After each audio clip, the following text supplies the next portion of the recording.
Test, test. Good afternoon, ladies and gentlemen. Can you hear me? Thank you.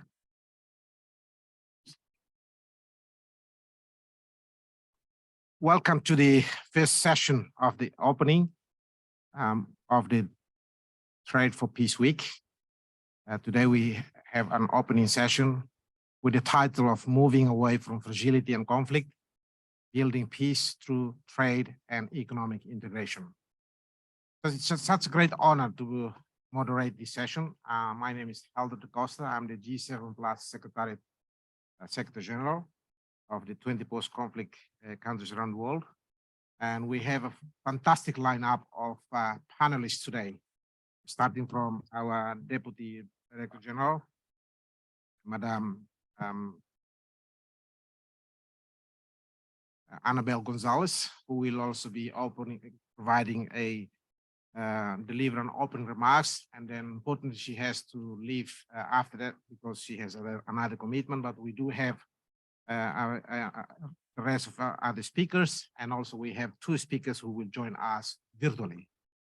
Once again, I would like to welcome all the participants who are present with us today in this room, and also allow me to greet those who are joining us virtually in this opening session.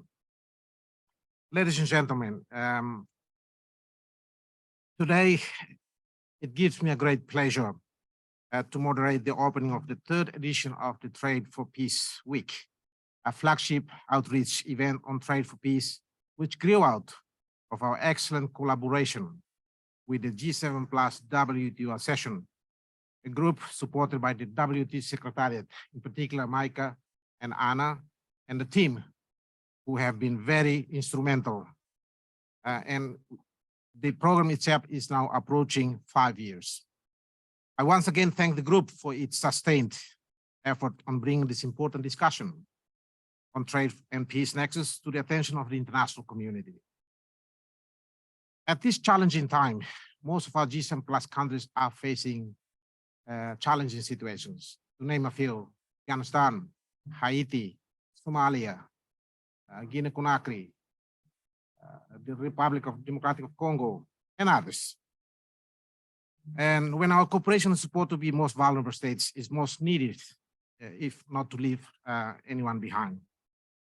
Our session today, as you can see from the screen, is entitled Moving Away from Fragility and Conflict, Building Peace and Through Trade and Economic Integration. Just to set the context right,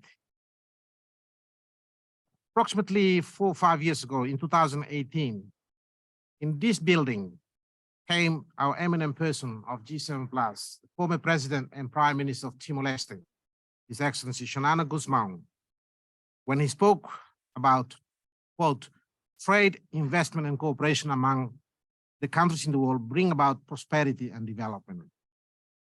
And when he spoke, he was in the company of former Deputy Director General, Ambassador Alan Wolf. And he said, trade is a peaceful alternative to war. In the global conversation about trade and global economic integration, it is crucial that perspectives and context of conflict-affected countries are heard and take them into consideration. Our fragility is not an essential characteristic of our countries, but a temporary phase, and he emphasized a temporary phase in our trajectory, which requires special care and attention to peace building, state building, and hence development. And he further said, we need to be able to walk on our own 2 feet before we can participate in the global trade that can help us achieving prosperity for our people. I believe experts and ladies and gentlemen in this room know very well what does it mean, including our gentleman, Frank Bosket here, who is also from the IMF. He's very familiar with the case. So without further ado, ladies and gentlemen, allow me to now discuss about the format of this session.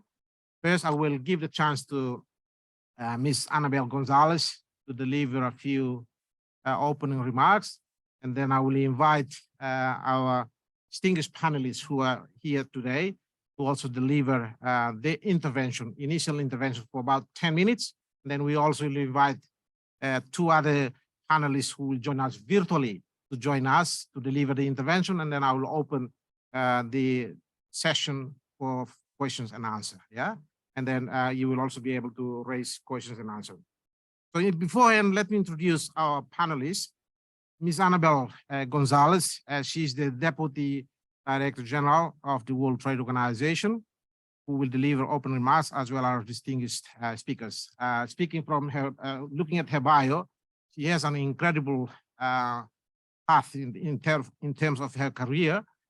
She is the former Minister of Trade from Costa Rica. And along with her other international experiences, she's also associated with, she was also associated with the World Bank, with other Inter-American Bank, and so on. So she will be able to deliver her opening remarks in a minute. And then followed by Mr. Abraham K. Amara, the Deputy Permanent Mission of the Republic of Liberia to the United Nations and other international organizations, and coordinator of the G7 Plus WTO Accessions Group. And we will also have Dr. Paul Williams, co-founder of Public International Law and Public Policy, PILPG, who will join us virtually. And then we will also have Mr. Liam Foran, who will also join us virtually. He is the co-founder and chair of Peace Dividend Initiative, PDI. Then last but not least, we have Dr. David Laborde here, who is a senior research fellow, International Food Policy Research Institute. So, ladies and gentlemen, sit back and relax the discussion. Allow me now, it is my great honor to introduce and invite Ms. Annabel Gonzalez to deliver your opening remarks. The floor is yours, ma'am, please.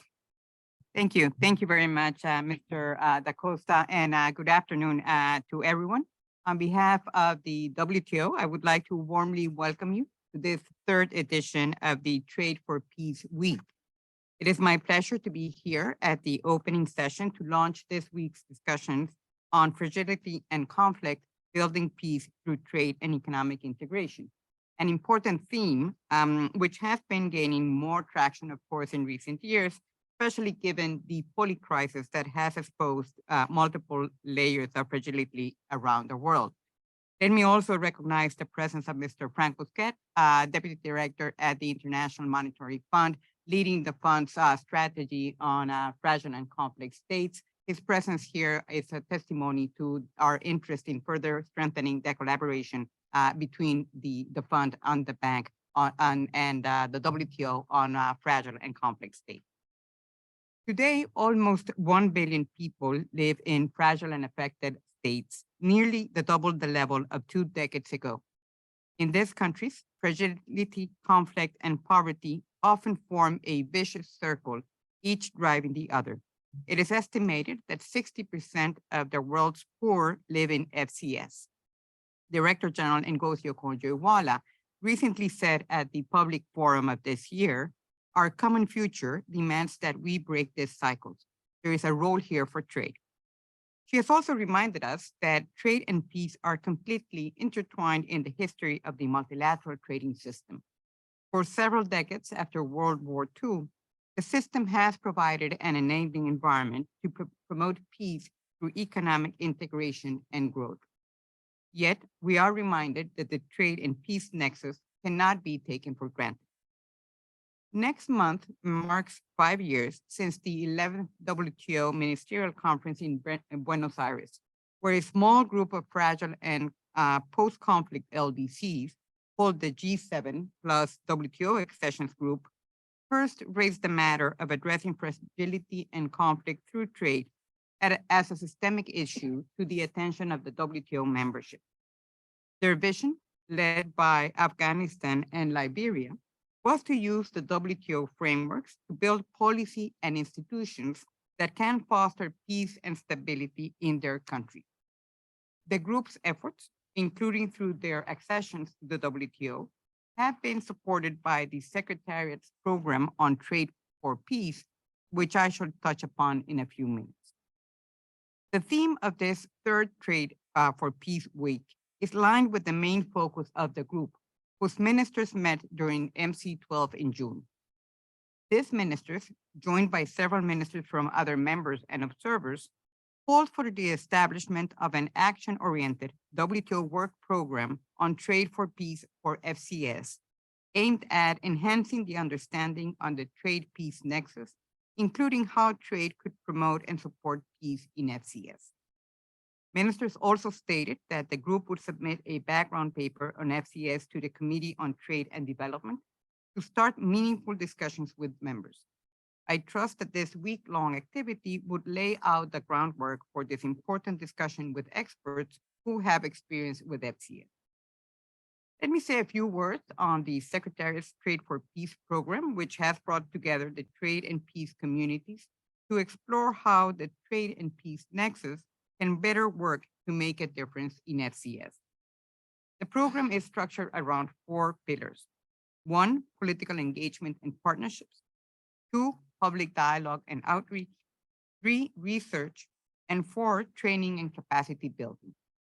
Most of our activities have been taking place in partnership with others. And let me give you a few recent examples. Under the first pillar, in addition to the Trade for Peace network of institutional partners, which we launched 18 months ago, we also launched a dedicated platform on youth engagement in September entitled Trade for Peace Future Leaders. This new initiative seeks to increase youth engagement in trade and peace by giving them the space to come up with creative and innovative trade-related ideas and solutions to the complex challenges resulting from fragility and conflict. Under Pillar 2, the Trade for Peace Week has been one of our flagship efforts to bring the trade and peace communities together since 2020. Meanwhile, the dedicated Trade for Peace podcast has been instrumental to bring in different voices and perspectives into the trade and peace conversation. Hosted by Liberia's former trade minister and chief negotiator for accession, the podcast has aired interviews with 43 guests from different parts of the world, ranging from high-level policymakers such as President Johnson Sirleaf of Liberia and EU President Barroso, to voices from the ground in FCS, such as the youth from Afghanistan, Iraq, or South Sudan, as well as trade, peace, and humanitarian experts from academia. If you have not listened to it yet, I strongly encourage you to tune in. This year, the Secretariat has put a great deal of effort into the research pillar, as interest on the relationship between trade, peace, and security have heightened against the backdrop of increased geopolitical tension. By mid next year, we hope to share concrete outputs in the areas of 1, the development of the Trade for Peace Index with the Institute for Economics and Peace. 2, the first publication on Trade for Peace. And 3, research work on trade measures used during and after conflict and on the various trade and economic pillars in peace negotiations and agreements. Finally, under Pillar 4, in September, we launched an interdisciplinary master's level course on Trade for Peace at the Geneva Graduate Institute with 26 students from different academic disciplines. The course, which is the first of its kind and runs until December, brings together experts from the fields of economics, history, law, and political sciences, as well as practitioners who deal with trade and peace in their daily work. For next year, an executive education course targeting mid to senior level professionals from the fields of trade, peace, and humanitarian affairs is also being developed. I hope that this work from the Secretariat would help us inform accession processes and WTO participation of fragile and conflict states to strengthen their capacity to leverage trade in fostering growth and development. Let me conclude by reiterating that trade has the potential to address fragility and conflict in a different number of ways, including by reducing vulnerabilities to external and internal shocks, strengthening ties between states to reduce the likelihood of conflict, and giving populations opportunities for economic development rather than internal strife and so on. The challenges faced by FCS are intrinsically linked to important matters which the WTO can play a role in addressing, such as the management of climate change, food security, the world's share and scarce resources, the use of the digital space, and supply chains. Of course, the WTO is also critical in helping to strengthen domestic institutions in FCA. These challenges must therefore be addressed simultaneously if we are to harness the power of trade as a force for good. The success of MC12 has proved that the WTO can and must play a more active role across the board, utilizing all the tools in its arsenal to enact positive change around the world. By recognizing the role that trade policy, and the WTO can play in addressing this polycrisis with all of its interconnected issues, we can give the world a better chance. Solving this polycrisis will require addressing fragility and conflict around the world in every way that we can. And we want to be part of this conversation. Thank you very much. Ladies and gentlemen, let's give a round of applause to our DDG. Thank you. Thank you, DDG, Ms. Annabelle Gonzalez, for providing a very powerful intervention, emphasizing on the current situation that almost 1 billion people live in conflict and fragile and conflict states. Indeed, there is a role for peace to play in terms of promoting peace and stability in fragile and conflict-affected states. I'm also very heartened to hear about the WTO accession group with the support of WTO Secretariat in order to promote this Trade for Peace Week. That's what we're here today. And also thank you, Ms. Gonzalez, for explaining the 4 pillars of the work program of the Trade for Peace that is established by the WTO Secretariat together with the support of the WTO accession groups. And I like the last point of when you mentioned we are ready and we stand for this conversation. That means that it takes 2 to tango. On the other side, the WTO Secretariat is ready. So I now challenge our colleagues from the G7 plus member states, in particular those who belong to the WTO accession groups. Let's have a conversation this week so that we can lift our game up in order to be part of this conversation.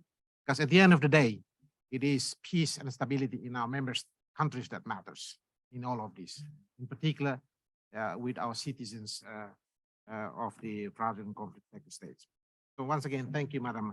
And one request to WTO Secretary, if we can have her speech ready and circulate to all the members either online, that would be greatly appreciated because I found there are some very good points. Thank you. Right, ladies and gentlemen, it's now my honor to turn to Mr. Abraham K. Camara as the coordinator. Mr. Camara will speak on the work of the WTO G7 plus WTO accession group on the recent group's call on the WTO to play a more active role in promoting peace and stability and to establish WTO work program for trade and peace. I always meet Mr. Abraham through Zoom call because of the COVID, but now have the honor to sit on side by side. So look forward to listen to you and then be able to support each other. My brother, the floor is yours. Thank you very much. Distinguished panelists, ladies and gentlemen, it is a pleasure to join this distinguished panel in the opening of Trade for Peace Week. The champions of Trade for Peace. I'm speaking on behalf of my Minister, Honorable Mawani Diggs, co-coordinator of the G7 plus WTO accession group, who unfortunately was unable to join the session due to schedule conflict. On her behalf, I would like to start by thanking the G7 plus and the WTO accession for the continuous support extended to the group in realizing our vision for trade for peace in the WTO, especially through the process of accession. The group is also grateful for the support and encouragement from a large number of partners in the international community, notably those on this panel. Esteemed colleagues, the G7 plus WTO accession group welcomes the 3rd Trade for Peace Week, which focuses on an issue at the very core of our vision: the role of trade and economic integration in addressing fragility and conflict. As Secretary General Da Costa and Deputy Director Gonzalez mentioned, our group was established in December 2017 and consists of 9 pre- and post-fragile or conflict-affected LDCs.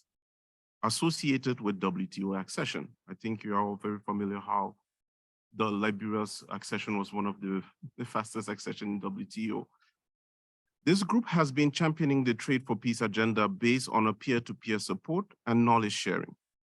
I should add that the group's work could not have been advanced without the WTO Trade for Peace program, which has brought together partners to enhance our understanding on the Trade for Peace nexus. As stated by Dr. Da Costa, soon the Trade for Peace agenda will be reaching its 5-year mark on the agenda of the WTO. It is our fundamental belief that this agenda has now become more relevant than ever. We live in a time of unprecedented challenges that demands the global community to urgently look for new approaches and solutions, especially for FCS, which have been disproportionately affected, first by the pandemic, and now by the geopolitical tensions. Trade can and must be an integrated part of these urgently needed solutions. As my minister has signaled to the WTO membership on several occasions, we urgently need effective support in accessing the international trade tools provided by the WTO for the benefit of our people, especially in promoting durable peace. It is our belief that the experience of my country, Liberia, can serve as good example of use to the WTO membership as a vector for the Trade for Peace agenda. Liberia's membership in the WTO achieved in 2016 was a critical step in locking in domestic reforms and achieving better governance, which have advanced the country to strive for a cohesive trade policy, positively affecting its regional and global standing. Liberia came out of the FCS list of the World Bank in 2021. This milestone must be seen as a fruit of the successful implementation of the strategy by the government led by Honorable President George Manneh Weah. Liberia's story has been a good one, but it's not always the case for others. Looking around the globe, we are constantly reminded how fragile peace can be, as conflict can suddenly shut down the opportunity for trade and economic integration and lock FCS in a vicious cycle of fragility and conflict. Many other members of our group are also facing serious humanitarian situations, while sustaining the heroic efforts to engage in accessing the participation in the WTO.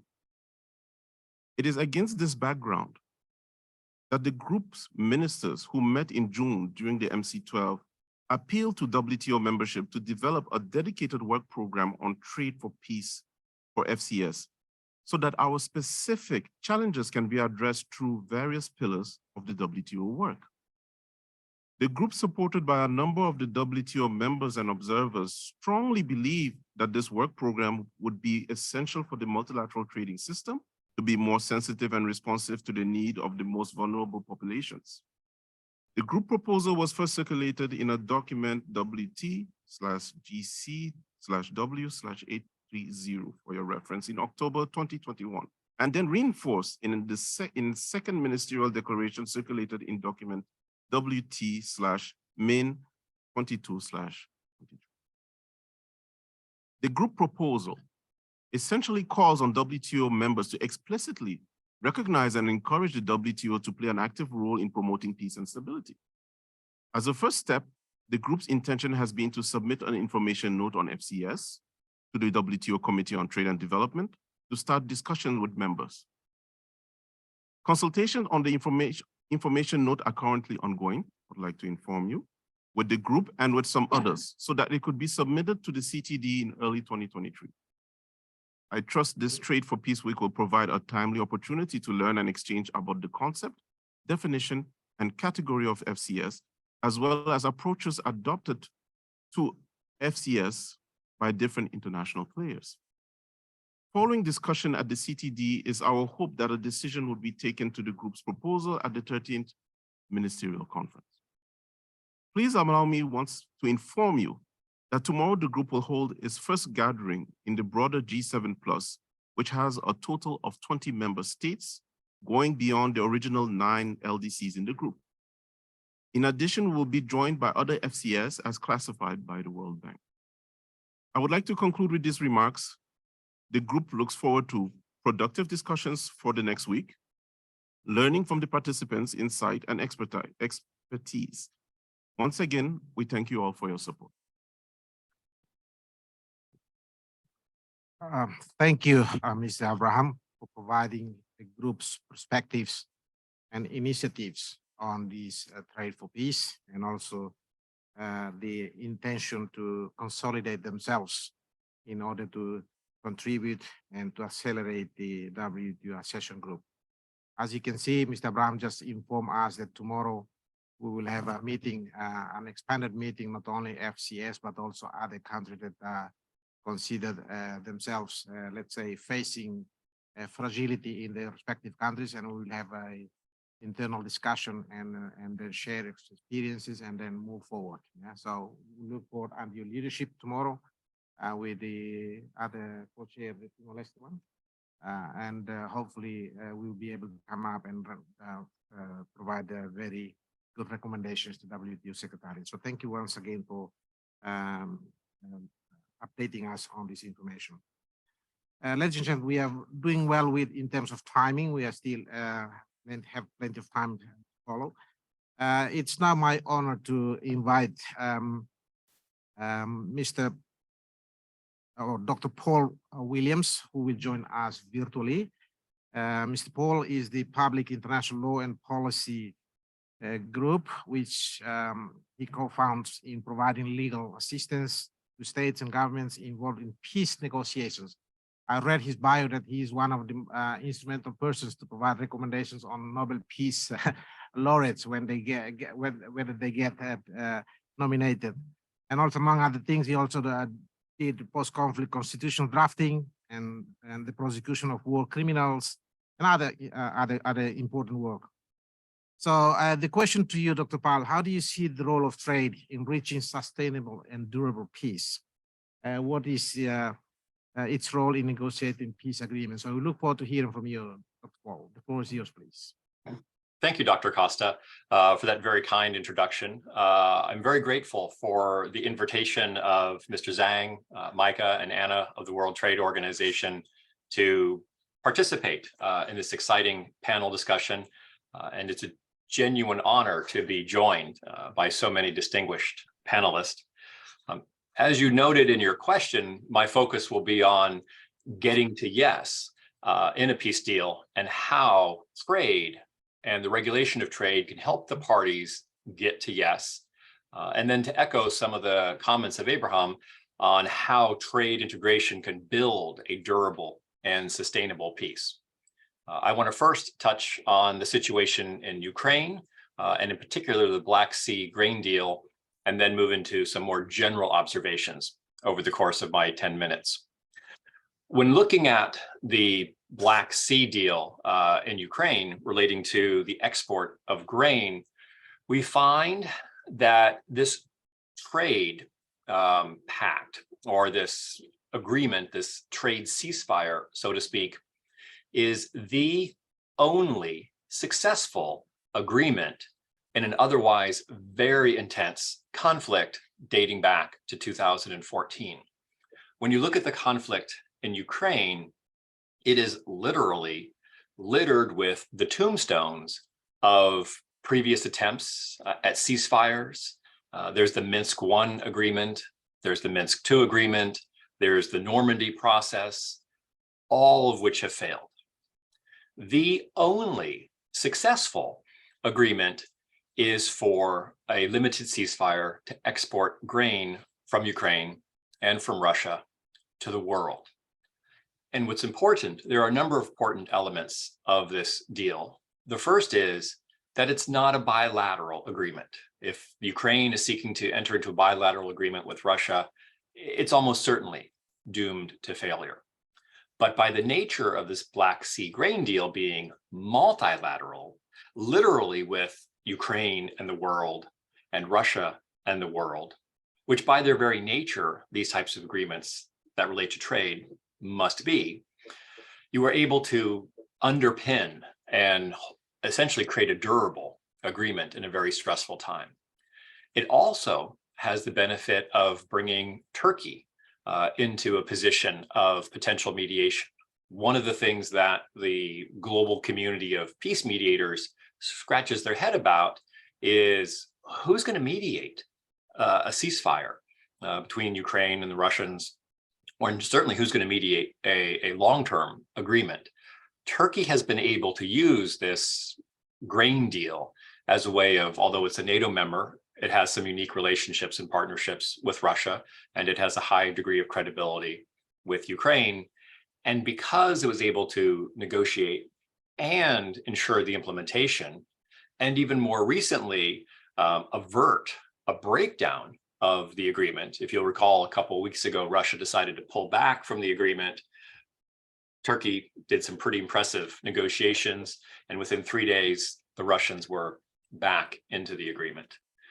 Over 400 vessels and over 10 million tons of grain have moved forward under this agreement. So I think there's some important lessons to learn, but it's also important to acknowledge that oftentimes trade negotiators or peace negotiators will think of trade for peace as an add-on to a peace agreement or as something that accompanies trade agreements. But in the current conflict between Ukraine and Russia, you see trade for peace as literally the cornerstone of what will become future ceasefires and eventually a future sustainable peace agreement, one can hope, between Russia and Ukraine. I now want to pivot a little bit to some general observations about the relationship between trade and peace.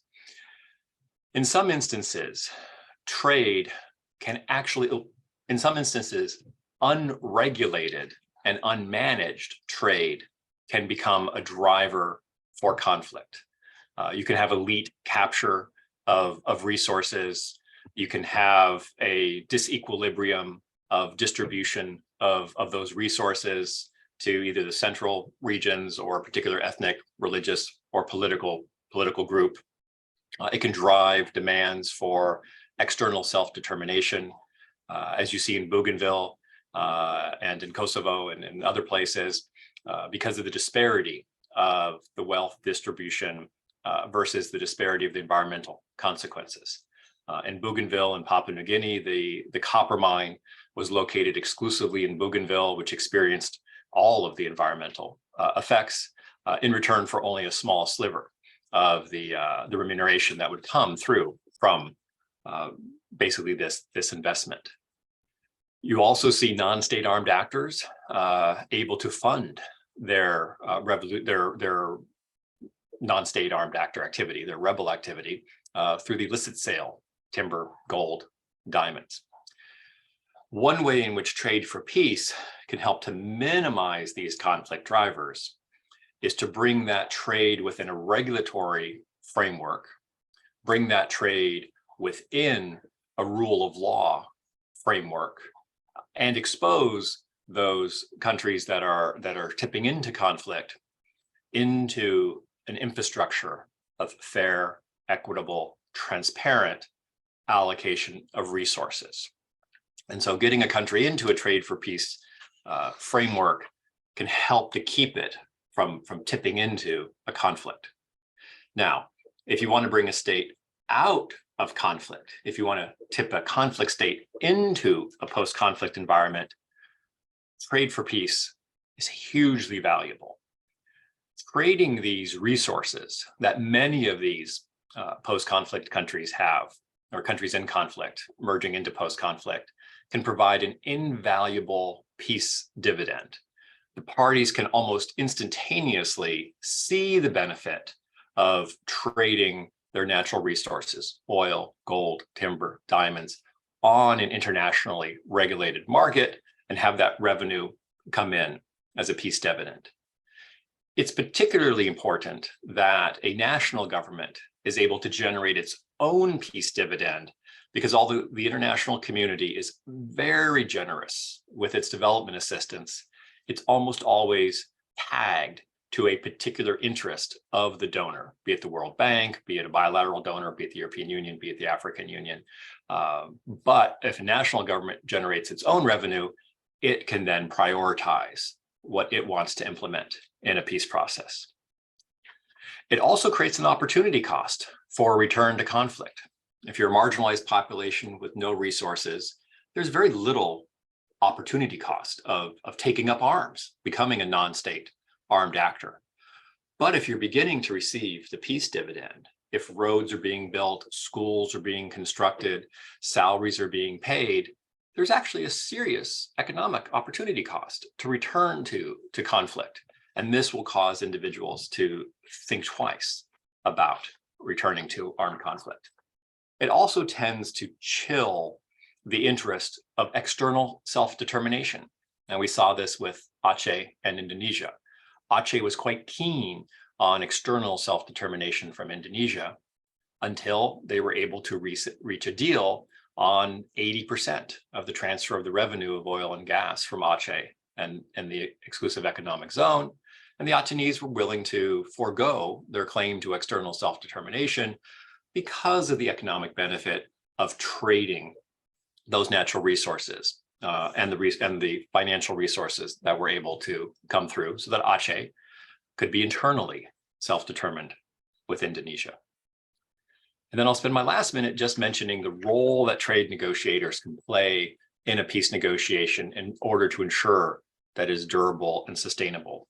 When I've been in various peace negotiations around the world, the pro bono clients that I've worked with, be they governments, civil society, marginalized populations, non-state armed actors, they understand power sharing. They understand demilitarization, demobilization, and reintegration, as well as security sector reform. They do not understand how the global market for the trade of natural resources works. Mediators don't understand that as well. No one, who wants to be a mediator goes and studies trade regimes. They study getting to yes.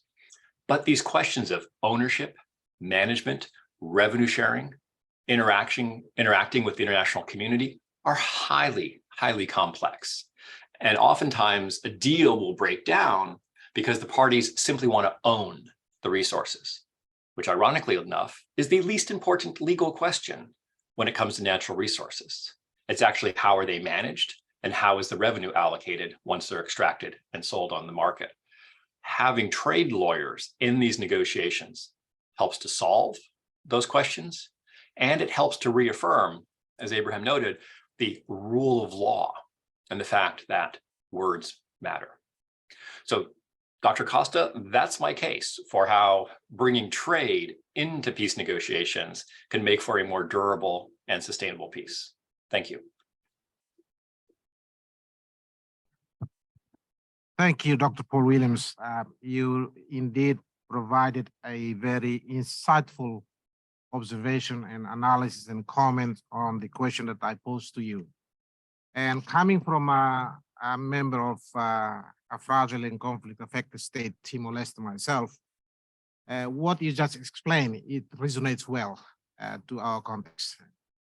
That at the end of the day, the government has to be the one who generated peace dividends in order to promote investment, promote peace, promote stability, and attracting potential investors to come to your country. That's why when you explain about the trade for peace, I noticed very well that you mentioned about, you ask yourself, whether trade for peace as an add-on or as an accompanying element to any peace negotiation. In particular, you outlined the case of Ukraine and Russia about the grain deal and so on. And you answer yourself that trade for peace is literally the cornerstone of this peace negotiation for potential ceasefire. And also you outlined several experiences, for example, in the case of Aceh and Indonesia about power revenue sharing. And also it reminds us, we the G7 plus or fragile conflict affected states, we are very rich in natural resources, but our management is so poor. You mentioned about ownership here, management, revenue sharing, power sharing deal, natural resources. All of these elements are important for any government of the day to manage it. But unfortunately, this is not the case in our respective countries. So again, thank you, Dr. Paul, for outlining this element, which I myself also found this is a very inspirational source of answer from your side. So we'll have more discussion on this on later. But now, in the interest of time, allow me to move on to the next panelist, which in this case is Mr. Liam Foran. He was previously a special advisor on peace and economics at the Center for Humanitarian Dialogue and led the Australian, New Zealand, and Pacific desk at the World Economic Forum. So again, Mr. Liam, the question I'd like to ask you is as follows. From your experience, how do you see the fragility and conflict make trade and economic integration more challenging? That's the first question. And secondly, what role can investment in private sector play to help these countries transition to stability and development? I hope you got those two lead questions. So without further ado, the floor is yours, Mr. Foran, please. Thank you very much. I'll try and respond to these questions relatively quickly, so we've got time for a decent question and answer. But like Dr. Williams, I'd just like to say thank you for having us today. It's a real honor to be able to contribute to this discussion at the WTO, and real plaudits to the Trade for Peace team for bringing together a global audience to be able to look at these issues.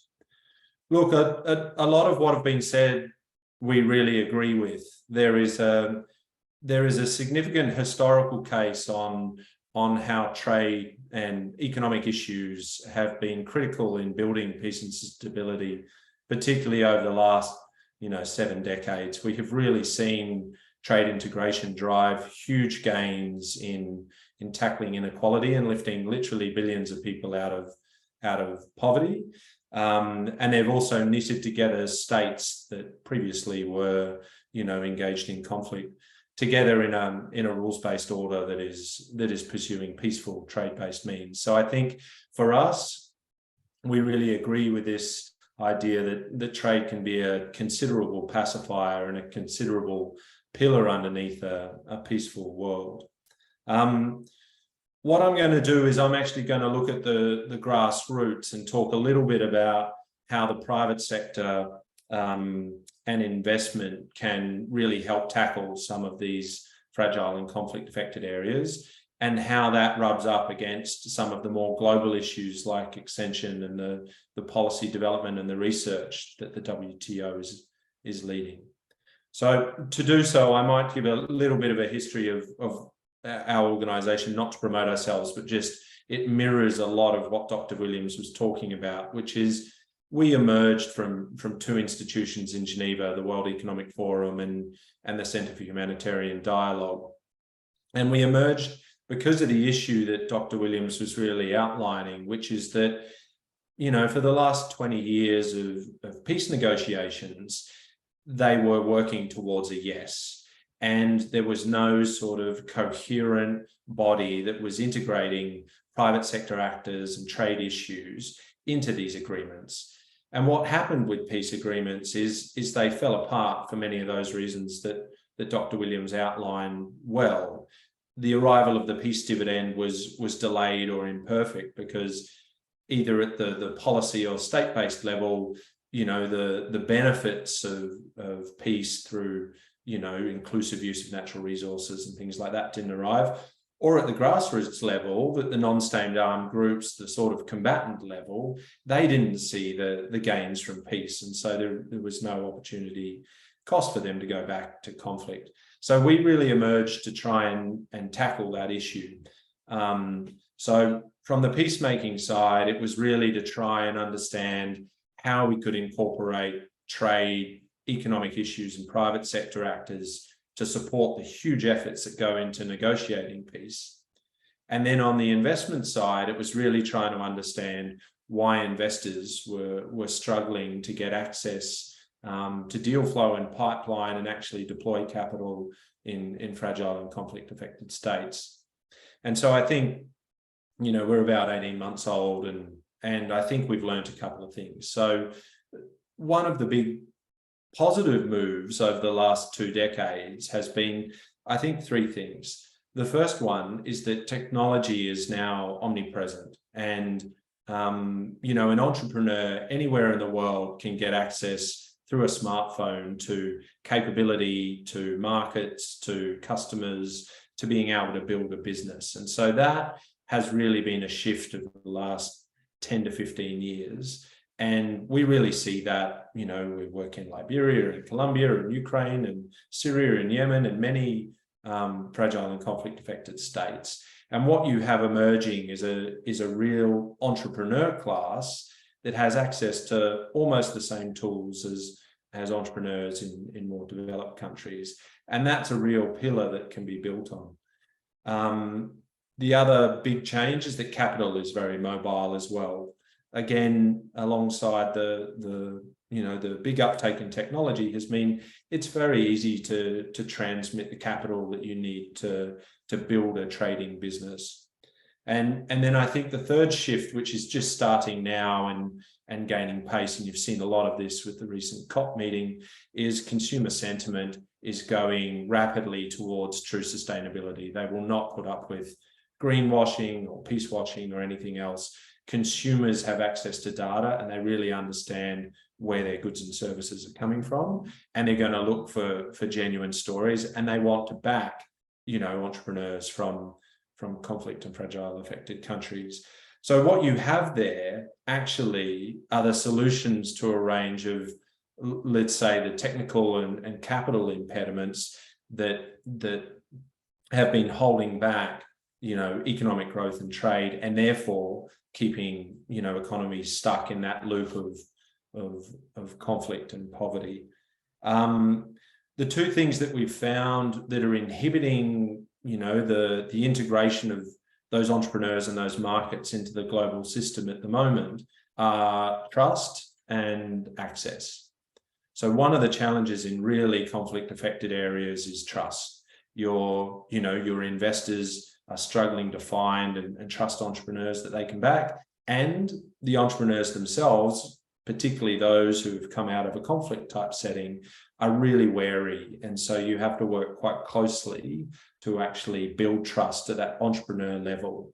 And that's something that we need to work on, particularly, you know, being able to connect the huge pools of both public and private capital to those entrepreneurs and find ways to build trust. And the other one is access.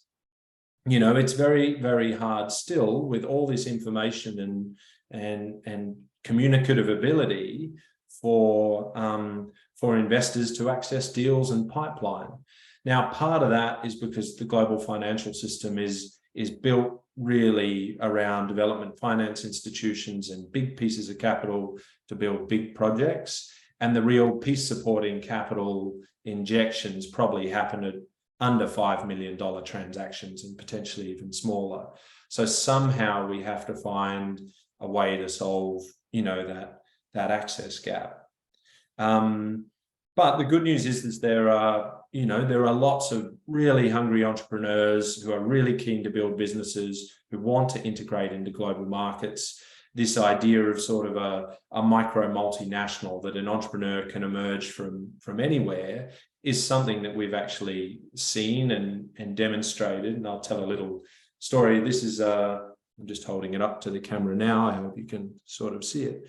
But this is a chocolate product which is exporting from a conflict affected country, and it was built, you know, over WhatsApp during the pandemic with entrepreneurs who'd never built a product before, let alone an export product that goes to Europe. So this can be done, I guess, is the point that I'm trying to make. What can the WTO do? And how do we incorporate the private sector more coherently into this trade for peace theme? I think three things.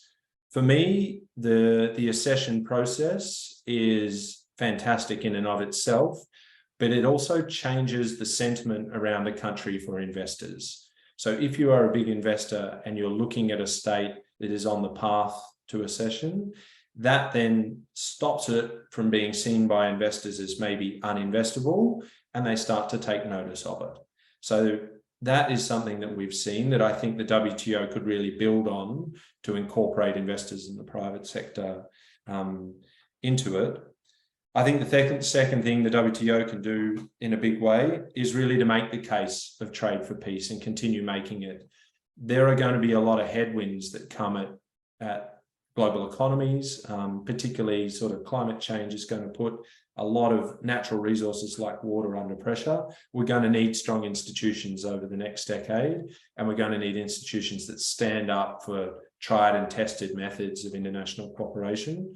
And the Trade for Peace story is a big one. So we need to make that, that loudly and invest in research and the stories that can back that.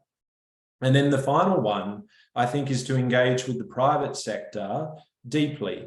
The private sector relies on both trade and peace, and it's been just a huge last 2 decades for the private sector, leveraging off the work that global institutions have done to create a lot of wealth. I really think that engaging with private investors, major international trading and globally networked firms can really give this Trade for Peace a real push. They're huge stakers, not only in the international economy, but what they're starting to realise, as Dr. Williams and others have shown as well, that war has a huge impact on their balance sheet, and that they have a critical role to play in maintaining peace and security, and trade is the main method by which they will engage in that. So I think if you can build out a coherent private sector engagement, we can really get some interesting things done over the next couple of years.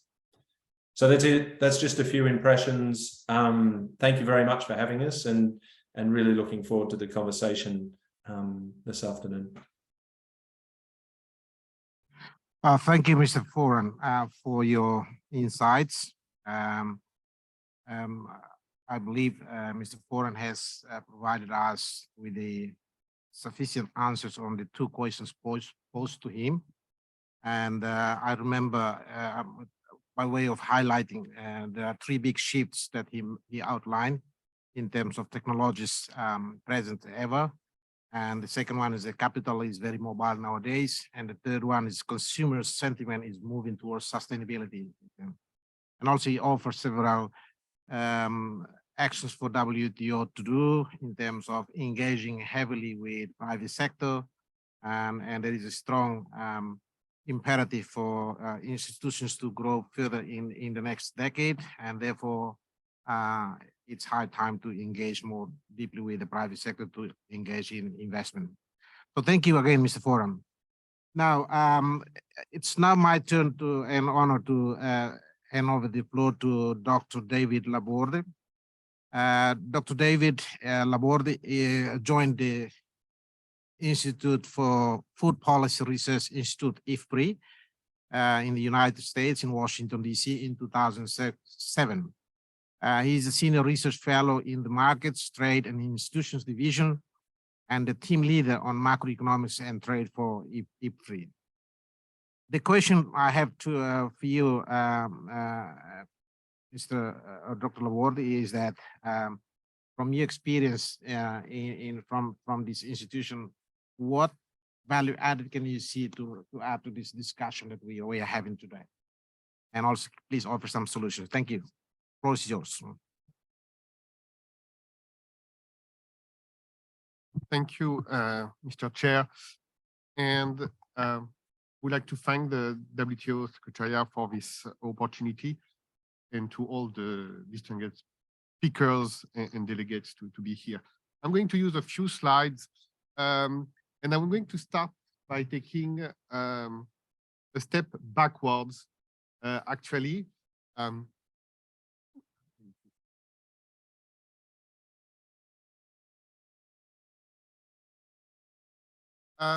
Just to remember, I will start with a few quotes. This one from Keynes, the fact that, yes, here at the WTO, we want to do practical things. We want to solve concrete problems. We want to promote investment. But as Maynard Keynes was saying, basically 100 years ago now, all of this and all the most practical people can be actually slave of some defunct economist. And I will question, why we are here, what we really try to achieve. And a few weeks ago, I was talking here about food security and trade. And at the time, I was quoting both Malthus and David Ricardo. But this time I'm going to quote one of the greatest economists of all time, even if most people may not heard about it. Léon-Marie Esprit-Valras, that is a French economist, is the father of all the general equilibrium theory. That is actually one of the tools that is the most frequently used to do trade policy analysis and a lot of economic analysis. And first, he has really been a key contributor to the modern economic science, but he was really animated by this desire that for him, final goal is peace. You know, what we do with trade, it's a mean, it's not an end. And at the end of his life, so he was complaining that no one wanted to give him the Nobel Prize for Peace. At the time, there was no Nobel Prize for Economics. Actually, there is still no really Nobel Prize for Economics. It's a fake Nobel Prize. But, that's another issue. And in most of his thinking that actually you need free trade to get there, but you need also social justice. And that's what I would like to always keep in mind. The two has to come together. We cannot do one without the other. If at the end free trade create more inequalities within countries or across countries, we will not get peace within borders or across borders. And that was very clear. And I mean, in an institution that think and work to have fair trade, but also freer trade, thinking about this social justice is very important. And a small anecdote about my own personal life. When I met my wife, she was asking me in which business you are, and I was answering global peace. I'm in transfer economist, but that was first answer, and she's still married with me, so she doesn't consider me as a liar. But so very important. Now, let's move to another very important thing. So why fair trade matters? And in the spirit of Valras, it was because on one hand, it was increasing the pie of the cake and give us much more capacity to have things to share together, but also there is how we share it that is important, but also how we create dependencies between people. And here I am quoting the Reverend Martin Luther King that really reminds us that we are in a network of mutuality.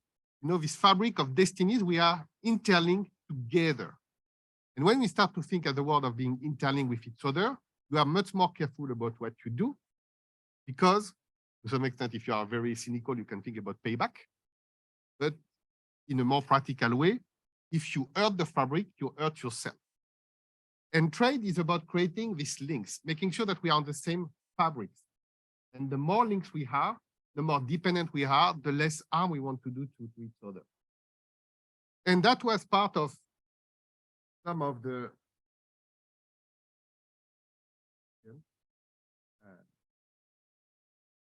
what even, you know, in Europe, so, and a very important point, you know, being a fragile or a conflict state is a transitory status. Most countries in the world have been in this situation at one point in time. And it's just over time that there is this phasing out. And 70 years ago, after 2 world wars, but honestly more than 400 years that have destroyed Europe significantly, there was this idea of how we are going to make peace, in particular between two giants that were on the continent, France and Germany. And of course, you know the story about steel and coal, because you need to integrate steel and coal because that's what you need to make war. So if people now share that, it'll be more difficult to make war. But also the agricultural sector. That's why the agricultural policy was in Europe a key building block of the continental strategy. And why you do this is because you want to grow corn in one place, you want to raise pig in another, and you want to share. And at the end, you have an happy pig, and at the other, you have some happy corn, even if corn can be happy. And in case of conflict, so I don't want to be too sad, so I don't put a dead pig, seen for picture, but they were a bit harsh, so I've avoided. So it's an unhappy pig, and at least unhappy corn. So that's the key thing, you know. If now France and Germany start to fight a war, their fabrics start to get dissolved. You have rotten corn in one hand because it's not the French people that are going to eat the corn that was aimed for pigs, different type of corn, you know, not the same corn that you eat in different places of the world. And of course, the German pigs are going to die. And that's not what people want. It's also meaning the political economy change, meaning that within each country, when you have policymakers that start to say, oh, the guy on the other side of the border is a problem, you have the farmer that say, think twice, you know? We are depending with each other. So you want maybe to get elected, you want to maybe re-elected, and you are trying to push nationalism. Very, very practical aspect, you know? Don't start to mess up with your life. And that has delivered on peace for some time.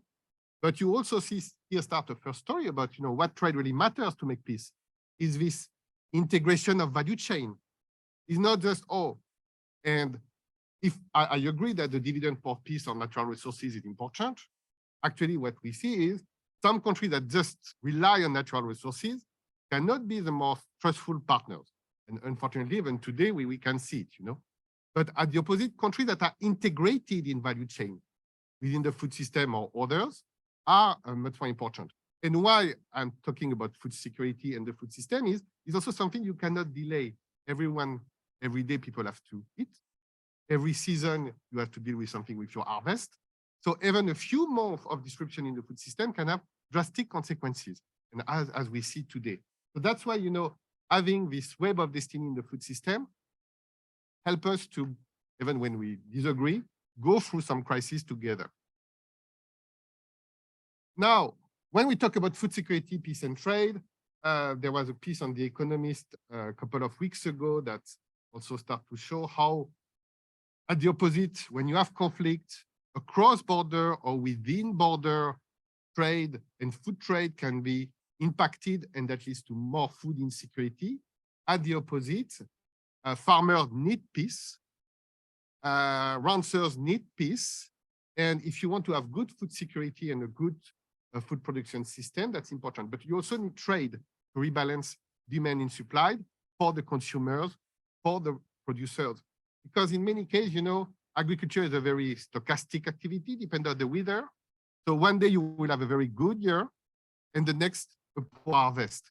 And it's only when through trade that you can really manage this in an efficient way. Now, I want also to point the fact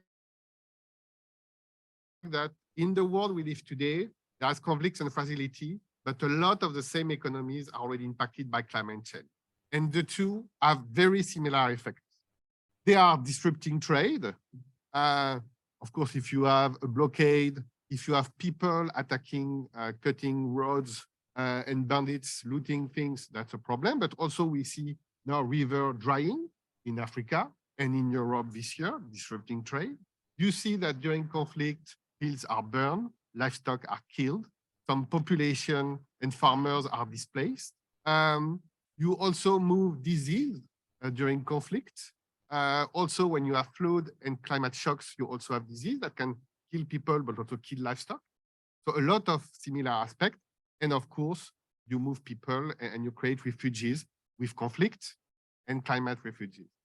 And now that's both are part of the, I would say, of the fragility, and both with other in terms of food insecurity, because they are very two key and important drivers. Now, it has already been said that we have got a rising share of the population in fragile states. And at the same time, we have seen an increased number of people that are severely food insecure. We have a scale, that's the IPC scale, and the Food Security and Information Network manage it. In the last few years, we have seen an increase. Today, for 45 countries, we are more than 200 million people that are in severely food insecure. And if you look the worst case, so the famine situation, IPC 5, all the countries are in protracted conflict: Afghanistan, Somalia, South Sudan, Yemen. If you move to the next class, category 4, here you have 7 countries that are also in conflict. So there is no doubt that conflict is a major source of insecurity.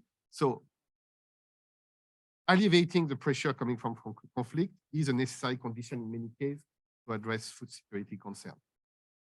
And when we look at the displacement of people, that's the same thing.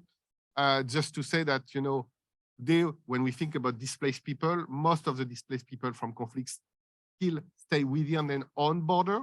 So someone in the news, people say, oh, there is asylum seeker, migrants. No, a lot of the problem are still at home. And so it means that also a lot of the burden of this conflict are mainly paid by the domestic constituency, and in some cases where government are also pretty weak. And I talk about conflict, I talk about climate change. If you listen to the current world of today, we know we have a third C that is about food insecurity, that's COVID-19. And my colleague from the IMF will also tell you that the fragile state will take at least maybe 2 more years to recover from the economic crisis coming from COVID. So here also, these economies have this triple burden playing a big role on the economy, and they are the 3 main drivers of food insecurity today. So to conclude, what WTO can do. So first is really keep, trade flowing. And that's not only trade flowing from these countries, but also to these countries. So that's where also the aspect of export restriction is part of the story, because trade allowed to rebalance surplus and demand, surplus and deficit, and very important for food insecurity. But also, the more we preserve trade links, the more we preserve peace overall. Now, let's not forget that trade is just one side of the coin. Trade, without its fair outcome, without the social justice, if it increases inequality, it's going to erode peace. And I think it has been really said, you want the peace dividend, but you don't want to create more inequalities within your countries where an elite captured the rents or things like this, because that will lead to more conflict. Now, WTO is not here to say to each country what you should do or not do, but I mean, that's a very necessary condition, and don't be trapped by that. But also when you negotiate, of course, sometimes you are very focused on what's going to happen to a specific tariff line, but there's something bigger at stake. And some WTO concession may not lead to more economic inequalities in some countries, because then it will have a fireback effect. And just to really conclude on that, and I think the other speakers already talk about, the investment, or you will increase the attractiveness of your country. That's very important. But, these 2 sides of the coins, that's also something that people tend to forget about. Another big economist that should be, and is quoted often in this house, is Adam Smith. Adam Smith's main book is The Theory of Wealth of Nation, but his other twin book, if you want, is the theory of moral sentiments, okay? Always think about justice and trade. Thank you. Thank you, Dr. Laborde, for your PowerPoint presentation. And audience here, as well as those who participate virtually, I hope you can see the self-explanatory PowerPoint presentations outlined by Dr. Laborde on this specific question. Now, ladies and gentlemen, we now have approximately 25 minutes remaining for our questions and answer. I do have a number of questions raised already by some of our participants virtually. So in order to make our time, manage our time more effectively, I will read out the question to the speakers, and then the speakers will answer them once and for all. And then I will, if we have more time, I will open the next session, question and answer, for those who are present today, yeah? Okay, without further ado, for the speakers who are joining online, and especially I have 4 questions here. First to Dr. Paul Williams. If you are online, you are listening. Here's the question. As you highlighted, trade and peace negotiators are not very aware of each other's work. How can we bring trade negotiators and peace negotiators together to discuss the issues you highlighted in your interventions? How can we best bring trade into peace negotiations? So I hope, Dr. Paul, if you could note down this question, please. And the second question is to Mr. Abraham Kamara. Liberia's WTO accession is a success story. In 2021, you mentioned Liberia was removed from the FCS list of the World Bank. How, in your view, can Liberia's experience in using trade to move away from fragility and conflict be helpful to other fragile and conflict-affected states? What recommendations could be made based on this experience? Please hold on to the question, and we'll answer in sequential order. And the third question to Mr. Liam Foran. Is there a private sector community hosted by WTO that could be an active participant? Hold on. While I'm reading this, there's another question coming in, so just interrupts my concentration. Okay, to Mr. Liam Foran, let me repeat. Is there a private sector community hosted by WTO that could be an active participant on in conversations on trade and peace? If not, how to create the community to ensure that true multi-stakeholder collaboration for peace? So that's for Mr. Liam Foran. Now, the general question, no specific speaker, so maybe one of you could answer the questions, is what role can trade play in cases with asymmetric trade and disadvantage against one side? For example, Israel and Palestine, for instance. And another specific question, given those on the ground, particularly those working in agriculture and commodities trade, play a key role in advancing peace through trade, how can the WTO best engage them? Perhaps by building a platform for their voices, highlighting safe, healthy peace-building efforts through trade. Perhaps by fostering creative thinking and innovative solutions for trade for peace, which will also help in the implementation of the 17 SDGs.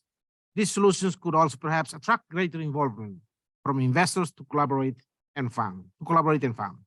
So I hope any of the speakers could answer these general questions, but let me now turn to Dr. Paul Williams, who will answer the first question, and then followed by Mr. Kamara, and then Mr. Liam Foran, and then the next one, general question, please. I would encourage each speaker or each panelist to limit your intervention for 2 minutes, please. Thank you.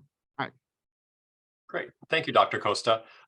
There are at least 4 very specific things that the community can do to integrate trade into peace agreements in order to build a durable peace.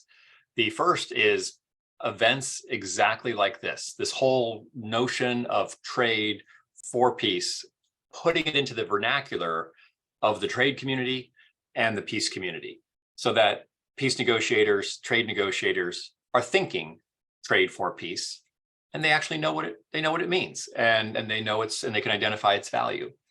The second is the Geneva course. I had the pleasure last week of guest lecturing at the Geneva course. Bright young minds who are going to be doing this for the next 40 years, either from the trade side or the peace side. Creating an executive course at the Geneva Institute in Trade for Peace would be a perfect complement to that. The third thing, tell the story. Back in Dayton in 1995, during the Dayton peace negotiations, the World Bank sent a representative. She spent the first 3 or 4 days hanging out by herself because no one knew what to do with her. By the end of the peace negotiations, her diary was chock-a-block full with everyone trying to figure out the role that the World Bank, that the Trust Fund, et cetera, would play in implementing the Dayton Peace Accords, to tell those stories. There is a historical record. And then the fourth is to invite the trade negotiators to the peace negotiations. And in fact, with Turkey and Ukraine, it's almost the opposite. It's inviting the United Nations into the Turkish-mediated trade ceasefire talks. So those are my 4 quick off-the-cuff responses. Thank you, Dr. Paul. You inspired us in this room here. You mentioned about engagement with the Geneva course. You set the bar high already. So we will follow your footstep on Wednesday evening when we have the chance to also brief the students in this particular course. So thank you for the advice on the first 4 point of answers off the cuff. I now turn to Mr. Kamara to answer the question posed to you, please. The floor is yours. Thank you very much, Doctor. In one word, actually, is integration. So I will extrapolate. Integration into the multilateral trading system. It has been mentioned as relayed by DDG Gonzalez and what Director General Ngozi already stated. We can refer ourselves back to history. The Marshall Plan was a plan that made sure that a lot of the barriers that Europe was facing pre and post wars, trade barriers were levied, and that was, of course, a precursor to later on what comes to become the EU later on. So this economic and trade integration, be it regional, sub-regional, or international within the multilateral trade system. So how do we do that? WTO offers a roadmap. It offers a plan for countries to be able to follow. It also offers instruments. So I can just give an example with one of the tools is the investment facilitation for development that is ongoing in negotiations now, that hopefully will be concluding this year, that Liberia is a member of. So what we are looking for as LDC, so what do you have in practice? Because you have this divide between theory and practice. You have everything is nice and rounded up in theory, but in practice, it is very little bit more chaotic, let's put it that way. You are coming out of a conflict. You do not have the necessary administrational system to build upon. You don't have the experience. You have lost your supply chain. You have lost administrative continuity. You have lost brain matter. So how are you going to be able to catch up the gap that has been given? By integrating with organizations such as the multilateral trading system, which is the largest. It offers you not only the instruments all the way to the dispute settlement, it offers you also assistance as an LDC. So this is how I believe that the FCS can also be able to follow up on trying to extricate themselves from that situation to move onwards. It is, of course, easier said than done. We have found out new challenges in the world with health crisis. That is going to be something else that we have to now modulate and prepare ourselves for, be able to hit the shock. And as I think most of you are aware, Liberia success in succession got Ebola and then COVID.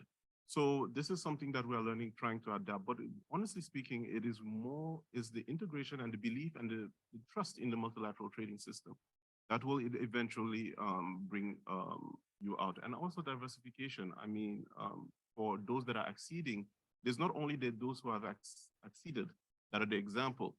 Those who are acceding also have very good examples, as for instance, I think Timor-Leste has had a very, very, very successful fish farming project that has been ongoing. So that really encompasses everything. And, you know, as already said by Dr. Laborde, mutuality, everything, we are interconnected. So nobody can be able to live in isolation, as I think very recently we have seen in the world. So the theory of chaos, that when a butterfly flaps its wings in Beijing, there is a storm happening somewhere else. So that is what I have to say. Thank you very much. Thank you, Mr. Kamara. I now turn to Mr. Liam, please. The question posed to you earlier on. Thank you. Yeah, I'd like to follow Mr. Kamara's comments. I think something very similar could be done with the private sector in terms of roadmaps and plans. In our experience, the private sector is very practical and tangible and solution oriented. They want to be given a problem and then to solve it. So I think two things the WTO could do. One, at the country level, if we pick Liberia as an example, which is where we're working as well, you could engage a whole range of private sector actors, both locally and internationally, to look through how they can kickstart the economy and make sure it's inclusive and peace supporting. That essentially is getting a coalition of trade people together, peace people together, and then the private sector, both domestic and import. So I think if you build some sort of system to integrate the private sector into those ascension processes and planning, it would have to be very, very practical, but there's real opportunity there. And then I think at the global level, and we know this because, you know, we're working with them, the private sector are crying out for a home to get engaged and to help. You see this with Elon Musk tweeting the World Food Programme and tweeting about, you know, peace agreements and things like this. There are multiple private sector actors, both publicly and privately, who want to help and want to help maintain, you know, stability and a rules-based trade order, and don't know where to start on peace. And I think the best place for them to start is actually through trade. But that would be at sort of a CEO chair level, major businesses, engaging them on what are the key trade issues and how they can involve themselves in trade for peace. If you build that out, you'll have a really energized, active community to help solve issues on the ground. Thank you, Mr. Liam, for that observation. I have one last question to Dr. Laborde.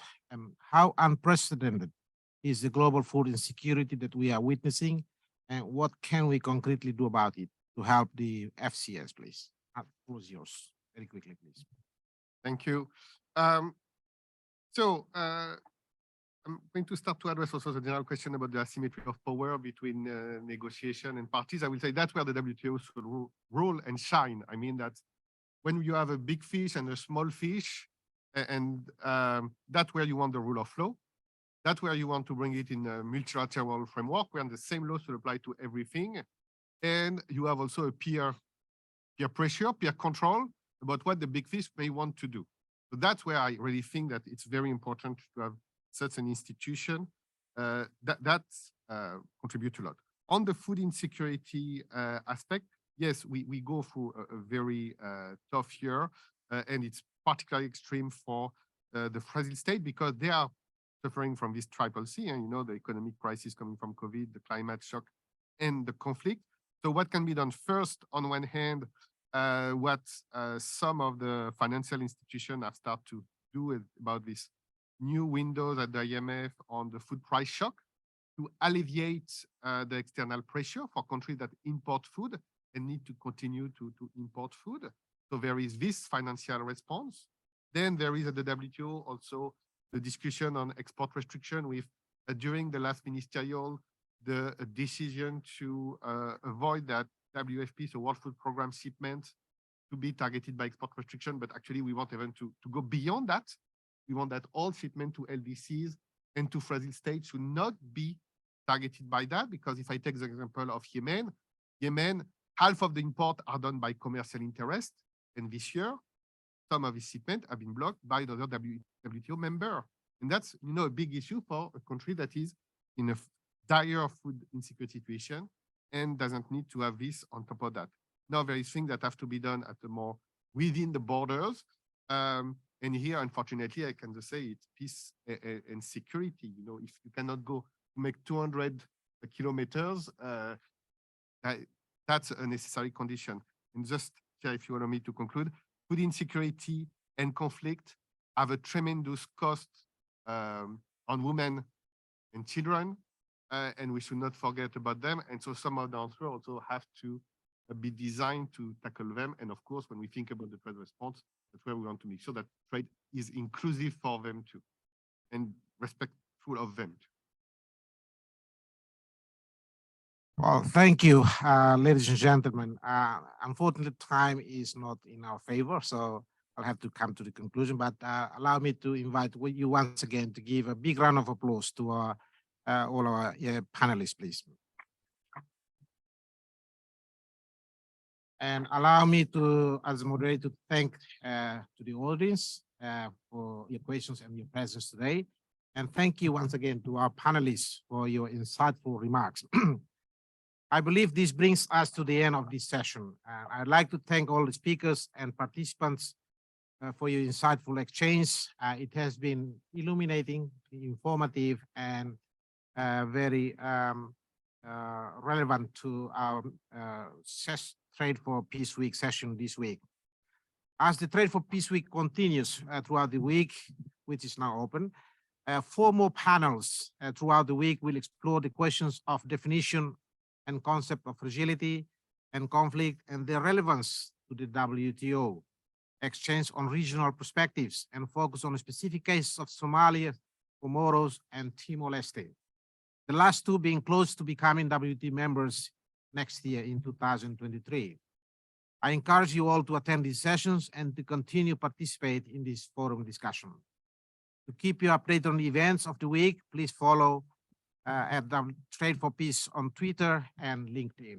Once again, thank you for all your attention and have a nice afternoon. Once again, thank you.